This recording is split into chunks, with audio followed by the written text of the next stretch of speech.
Hey, what's going on, everybody? My name is Mundane Matt, and I want to apologize if I sound a little echoey or things go a little bit haywire with this video or anything coming up over the course of the next couple days. I'm currently still in the process of moving. It's been pushed a little bit longer than I want, so it might be a little bit kind of fuckered going forward. But don't be upset, guys. This story is definitely crazy and very much will make you question, if you are single or if you are in a rocky relationship, just how much of your information does your current partner or maybe a previous ex have and can use against you in probably one of the worst trolling schemes I've come across in a long time. So what you got here is, over the course of the past 5 months, a man by the name of Matthew Herrick says that 1,100 men have shown up at his home and his workplace expecting to have gay sex with him. He's currently suing Grindr because of it. Now, personally, I don't really think this is Grindr's fault. I don't think Grindr really has any kind of actual dog in this race outside of, yes, being the platform. But as we all know, platforms are rarely ever held responsible for what their users do. And I'm surprised that he hasn't gone after his ex. But here's what the complaint says. Herrick, 32 years old, is the victim of an elaborate revenge scheme that's playing out on Grindr. An ex-boyfriend of Herrick's, who says they met on Grindr, has been allegedly creating fake accounts since October of 2016. The accounts have Herrick's photos and personal details, including some falsehoods, like a claim that he is HIV positive. Now that's not a joke. That is clearly no joking matter whatsoever. AIDS is only funny when made fun of on South Park, and it's not something anyone ever really wants to joke about. In fact, in California, they're trying to decriminalize infecting somebody with HIV, like not telling them you have HIV before having sex with them. Like, no, fuck that shit. It's still horrible. This is still a life-changing and life-ending disease, and it should be treated with the utmost respect, and that should be reflected in the law. Even going as far as making those claims that somebody is HIV positive is definitely defamation. Now, the ex allegedly invites men to Herrick's apartment and the restaurant where he works. Sometimes as many as 16 strangers a day will show up looking for Herrick. In some instances, they are told not to be dissuaded if Herrick is resistant at first, because it's a part of an agreed upon rape fantasy or role play. Now, a couple years ago, I covered a similar story to this, not necessarily the harassment, but a girl who went on Craigslist looking for rape fantasy ended up getting it. She was going to UC, this is in UC Berkeley, or I think UC Santa Barbara, or I think she was, at UC Berkeley, but was going to UC Santa Barbara. And then had the guy brought up on rape charges to the point of where he had to prove to the officers that she was asking for it. So these things legitimately exist. No matter how many times you hear from feminists and whatnot that rape is horrible, rape is the worst thing ever, which it truly is, there are people out there who get off on that. And then, you know, in situations like this, it can be used as very much a harassment tool, which is what Herrick is saying is happening here. Now, the case raises an important questions in social media age about impersonation, stalking, and harassment. Now, Aaron Mackey, who is a Frank Stanton legal fellow at the Electronic Frontier Foundation, says, "What are Grindr's legal responsibilities, and what are its corporate and ethical responsibilities to its users when it learns that its platform is being abused in this particular way?" Well, the problem with that is there's not much that Grindr is able to do. It says here that Section 230 of the 1996 Communications Decency Act is at play in the Grindr case. It's a unique legal protection that gives a broad layer of immunity to online companies from being held liable for user-generated content. Companies are supposed to act in good faith to protect users, and this is something that is constantly under attack, right? This particular type of thing is always under attack the further away from its signing we got. You know, we're 21 years away from that now. This particular act is old enough to drink, and it's still under attack all the fucking time.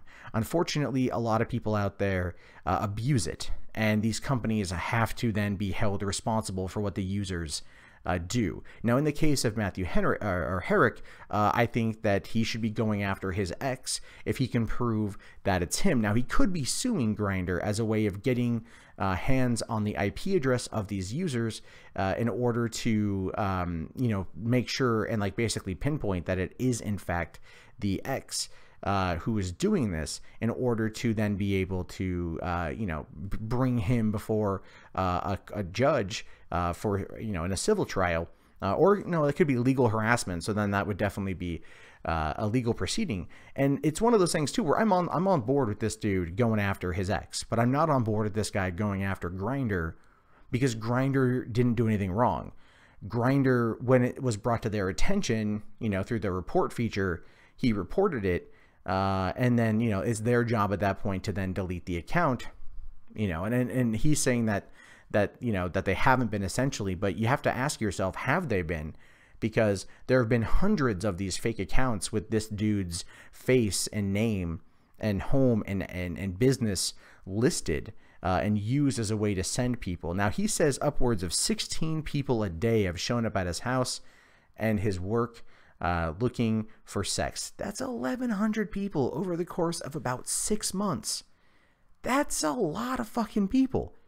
That's like a little less than 200 people per month. That's like, shit, what's 200 divided by fucking 30?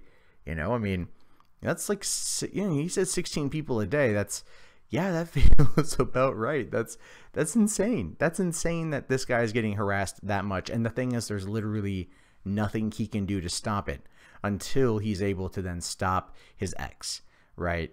And that is the issue here. So maybe him suing Grindr is a way to get that information to then take it a step further. But at the same time, targeting Grindr and putting them at fault in this particular situation doesn't really work for me. I feel bad for the dude. I really have empathy for him and sympathy for him. But it's like, you know, if you're gonna be, you know, why don't you go to Grindr and be like, can you release this information? Here are all these accounts where my name and my face have been used. It's not me. And then have a lawyer, you know, so maybe subpoena for that information or something. Again, I'm not a lawyer, so I could be wrong, but putting the onus of responsibility on Grindr is just not the right way to go about it. It's not. And I think this guy knows it, but he just wants it to stop and doesn't care what he destroys in the process. But at the meantime, it is such an elaborate revenge hoax that you almost have to give credit for the tenacity of the ex. And I'm not condoning what he did. I outright condemn what he did. But it's also one of those things where you can tell this dude is pissed, right? Hell hath no fury, like a lover scorned. And clearly this fucking dude is so angry at his ex that he is spending, I mean, how many people do you have to communicate with a day on Grindr to send 16 people out there? Unless you do like a blanket bomb, like he's just saying, he has copy paste sort of thing to get people to show up there. I mean, you know, you can laugh at it for the most part, but what if there was someone who showed up and was, you know, told, don't be dissuaded by the rape fantasy, and just come in there and do it. And then this guy does get attacked and this guy does get raped, even though the dude who did it thought that it would be something that would be in line with the fantasy, is now a rapist because of a lie online. I mean, this particular joke has the tendency of utterly destroying lives, and that is really fucking sad. So as kind of humorous as the aspect of it is, the reality of it, or the humorous as the idea is, the reality is utterly horrible and can have truly damaging results. So I do hope that it gets solved, but going after the app is not going to stop this guy. Going after this guy directly, getting the proof of it, and maybe working with Grindr to stop it would be the more appropriate choice. But this guy just wants it to end, and he thinks this is the best course of action, and I just have a feeling it's going to come up and bite him in the ass. Sadly, if nothing is done, then someone else might come up and bite him in the ass, or worse.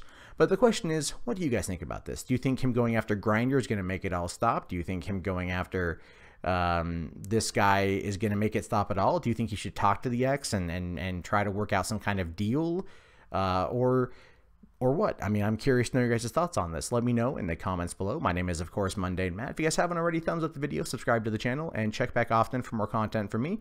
I will talk to you guys later. Have yourself a great day, and peace out.